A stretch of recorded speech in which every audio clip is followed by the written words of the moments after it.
Software is just, it's essentially free, right? I mean, it's easily distributed. Yes, you have to pay people to create it, but your ideas can get unleashed to the whole world, via the internet. Back then, that wasn't the case. In Pinpoint Technologies, it was client-server software that was installed, behind the firewall in somebody's office.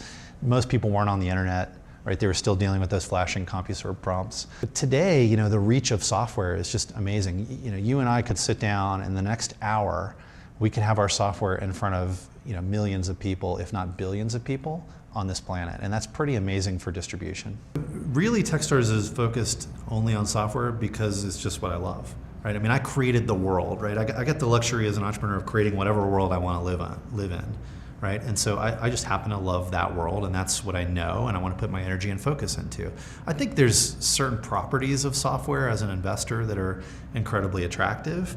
The idea that it could be distributed all around the world, for free, is pretty attractive. The idea that there's no cost to duplicate it, there's very little cost to store it, inventory-less, right? I mean, I think it's just a much more scalable thing to invest in than almost anything else in the world, right? And so that's sort of the investor in me talking, but the reason I really love software is its ability to impact people's lives and to do it quickly and the efficiencies it drives. I mean, software makes the world a better place, right? And not everything does that.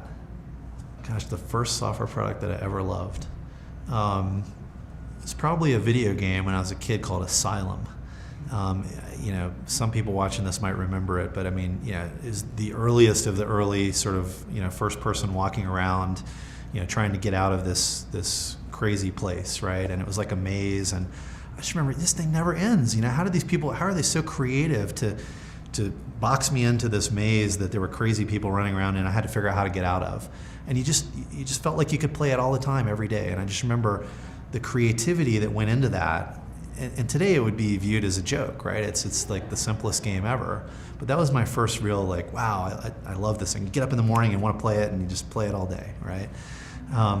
Today, I mean, there's so many software tools that make my life so much better. I mean, I'm a huge user of Wunderlist, for example. Huge fan of those guys.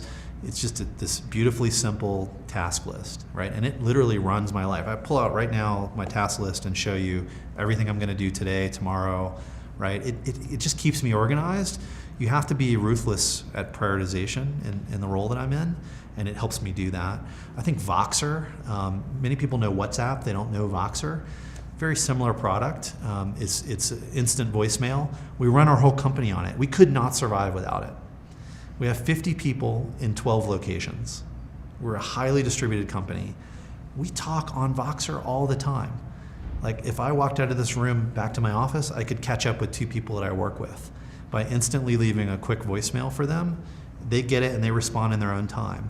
The idea that communications are so seamless today, you don't have to be in the same place as somebody to feel this connection to them. Those are some of the tools that really run our business today. Things like Basecamp, we use something called Know Your Company that helps us understand the company.